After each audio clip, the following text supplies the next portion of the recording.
siswa dan siswi kelas 8 SMP Negeri 4 Langkirembong. Selamat berjumpa kembali dalam pembelajaran jarak jauh semester genap ini.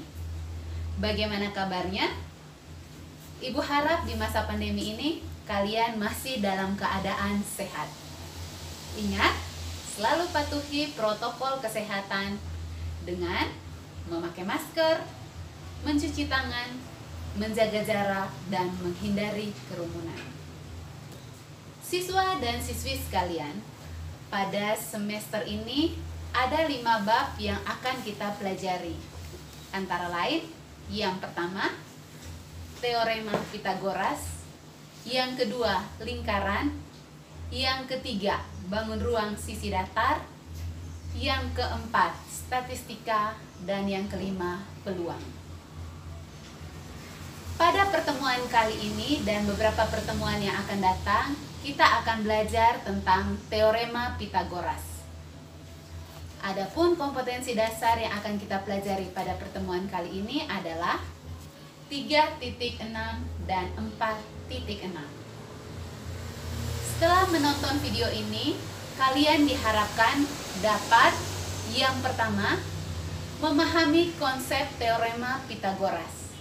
Yang kedua, menentukan hipotenusa pada suatu segitiga siku-siku. Yang ketiga, menentukan panjang salah satu sisi pada segitiga siku-siku. Siswa dan siswi sekalian, pasti di benak kalian akan berpikir, mengapa sih kita harus belajar teorema Pitagoras? Iya kan? Teorema Pitagoras banyak digunakan dalam mengembangkan ilmu arsitek, navigasi, topografi, dan lain sebagainya. Sebagai contoh, pernahkah kalian tahu apa tugas pemadam kebakaran? Petugas pemadam kebakaran memiliki tugas memadam kebakaran dan juga menyelamatkan korban kebakaran. Jika korban berada di gedung yang cukup tinggi, diperlukan tangga yang panjang untuk mencapai lokasi korban. Dengan mengetahui tinggi lokasi dan jarak aman penempatan tangga, petugas dapat memprediksi panjang tangga yang dibutuhkan dengan memanfaatkan teorema Pitagoras. Agar lebih jelas, mari pelajari materi teorema Pitagoras pada pembelajaran ini dengan baik. Apa itu teorema Pitagoras? Pitagoras adalah seorang filsuf dan ilmuwan matematika yang cemerlang yang berasal dari Yunani. Hal ini dibuktikan dengan temuannya yang berhasil menyelesaikan permasalahan panjang sisi segitiga dengan formula yang sangat sederhana. Ia menyatakan bahwa kuadrat sisi miring dari suatu segitiga siku-siku sama dengan jumlah kuadrat sisi-sisi siku-sikunya. Pernyataan ini dikenal dengan teorema Pitagoras. Perhatikan gambar segitiga siku-siku A, B, C. Panjang sisi AC sama dengan A, panjang sisi AB sama dengan B, panjang sisi BC sama dengan C.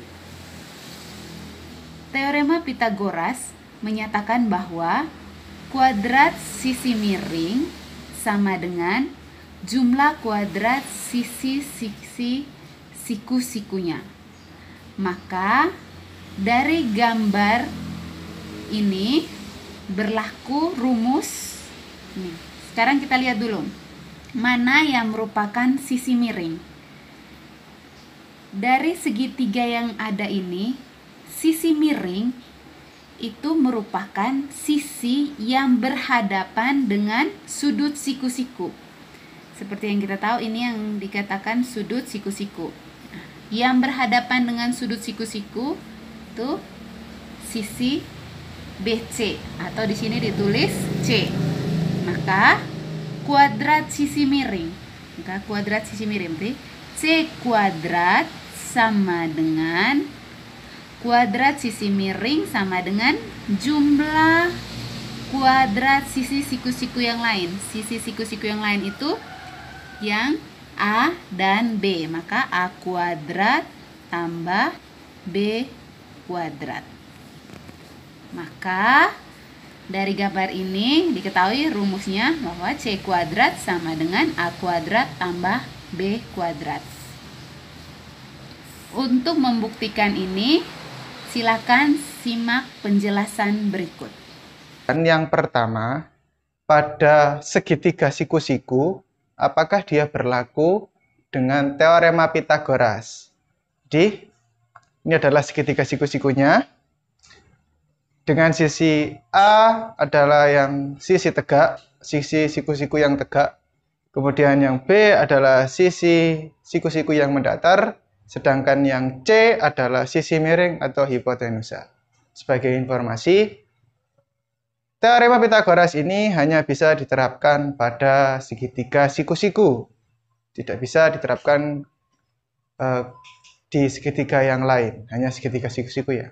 Oke, pertama-tama saya akan memberikan sebuah persegi 4x4 di sisi tegak A.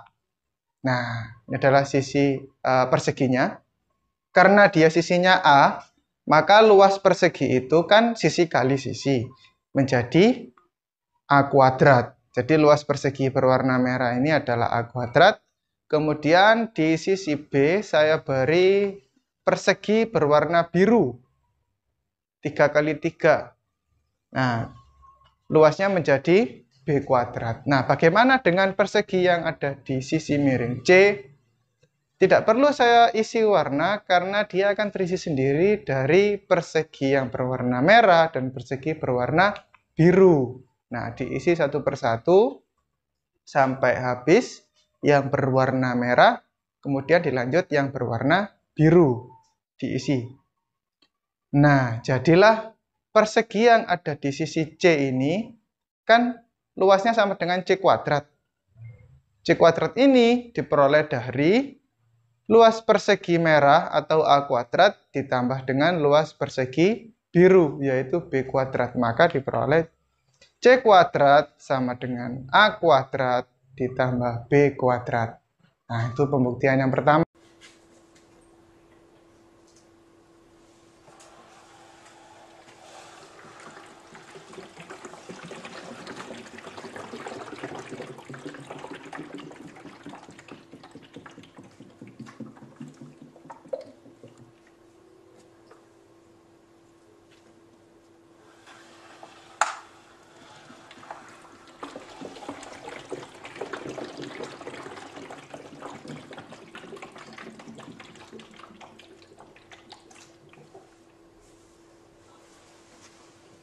Sebelum kita membahas lebih jauh tentang teorema Pythagoras, kita harus memahami terlebih dahulu tentang hipotenusa.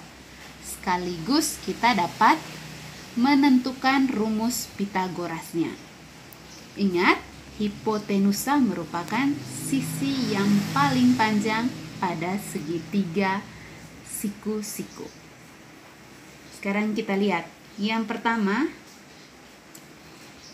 kita mau cari hipotenusanya. Yang pertama, kita harus tahu dulu sudut siku-sikunya. Oke. Sudut siku-siku selalu dilambangkan dengan ini. Maka, sisi miringnya ini berhadapan dengan sudut siku-siku. Maka kita dapat M. Maka, rumusnya menjadi M kuadrat sama dengan sisi siku-siku yang lainnya. Berarti K kuadrat tambah L kuadrat. Yang kedua, kita lihat lagi sudut siku-sikunya. Sudut siku-sikunya yang ini yang berhadapan dengan sudut siku-siku. Ini R. Maka R kuadrat sama dengan sisi yang lain, sisi siku-siku yang lain yaitu P dan Q. Maka P kuadrat tambah Q kuadrat. Ini rumus Pitagorasnya. Jadi diharapkan kita tidak menghafal rumus seperti yang di atas tadi, C kuadrat tambah A kuadrat sama dengan A kuadrat tambah B kuadrat, tetapi kita harus memahami dulu mana yang merupakan sisi miring, sehingga kalau segitiganya dibolak-balik seperti bagaimanapun kita bisa menentukan rumus Pitagorasnya. Sekarang bagaimana kita menyelesaikan soal-soal yang berhubungan dengan teorema Pitagoras. Tentukan panjang sisi X pada masing-masing segitiga berikut. Yang pertama, kita lihat sisi ada yang 12, ada yang 5 dan X. Kita mau mencari panjang sisi X.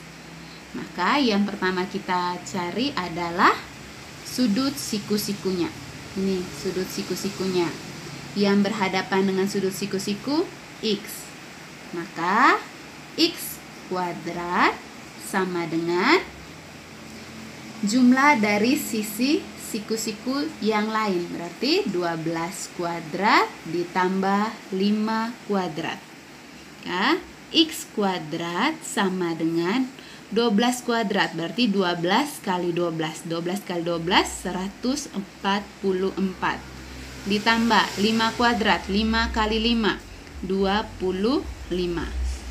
Maka X kuadrat sama dengan 144 ditambah 25, itu sama dengan 169. Kita cari X, maka X sama dengan akar dari 169. Maka X sama dengan 13.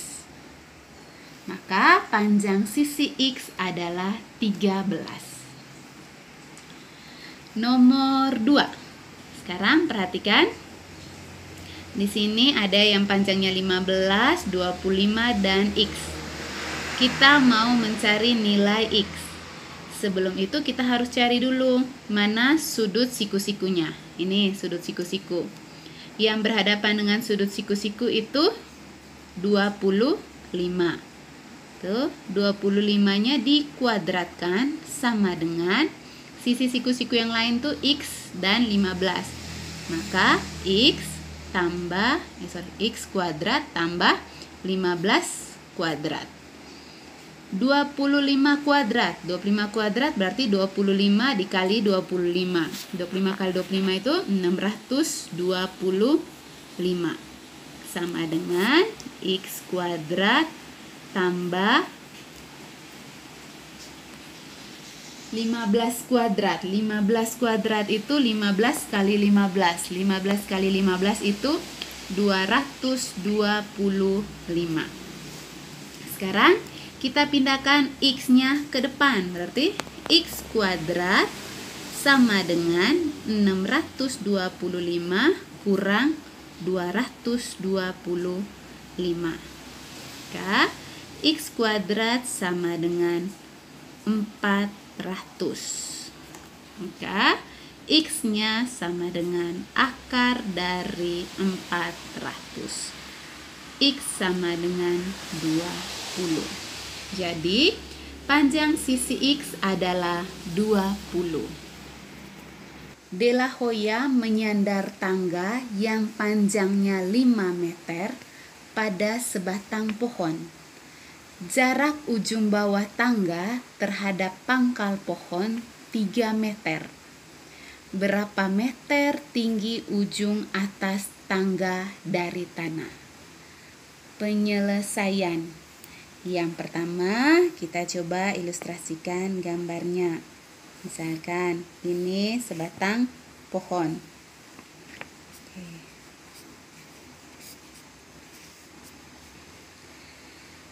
De la Hoya menyandar tangga yang panjangnya 5 meter ini pada sebatang pohon. Kan ini tangganya.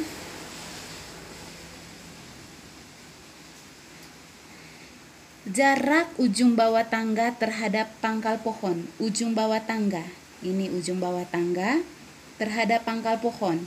Nih, kita buat garis. Ini pangkal pohon. Itu 3 meter. Panjang tangga 5 meter.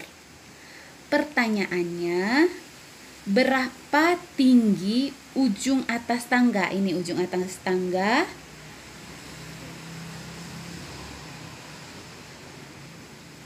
Dari tanah. Oke, ujung atas tangga dari tanah. Berarti ini yang kita mau cari. Oke. Dari ilustrasi gambar itu kita mendapat suatu bangun segi 3. Di sini panjangnya 3 meter, ini panjangnya 5 meter. Kita misalkan segitiga ini segitiga siku-siku